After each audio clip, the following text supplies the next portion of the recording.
আসসালামু আলাইকুম। ঢাকা থেকে সারা বাংলাদেশে অ্যাম্বুলেন্স এবং আইসিইউ অ্যাম্বুলেন্স সাথে লাশবাহী ফ্রিজিং গাড়ি সার্ভিস দেওয়া হয় 24 ঘন্টা।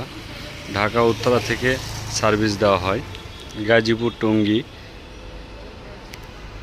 এয়ারপোর্ট, খিলক্ষেত, উত্তরখান, দক্ষিণখান, মাজার রোড, নিকুঞ্জ এই অঞ্চলগুলো থেকে আমাদের সার্ভিস দেওয়া হয়। সারা বাংলাদেশে সার্ভিস দেওয়া হয়।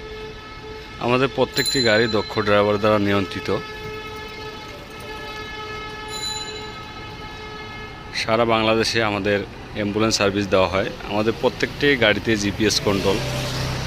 যাদের প্রয়োজন হবে অবশ্যই যোগাযোগ করতে পারেন। আমাদের প্রত্যেকটি গাড়ির ডেকোরেশন অনেক সুন্দর, দেখতে পাচ্ছেন। প্রত্যেকটি গাড়ির ডেকোরেশন অনেক সুন্দর। ঢাকা থেকে সারা বাংলাদেশে সার্ভিস নিতে হলে অবশ্যই যোগাযোগ করতে পারেন। ঢাকা থেকে সারা বাংলাদেশে আমরা সার্ভিস দিয়ে থাকি। সীমিত ভাড়ায় সার্ভিস নিতে হলে অবশ্যই যোগাযোগ করতে পারেন।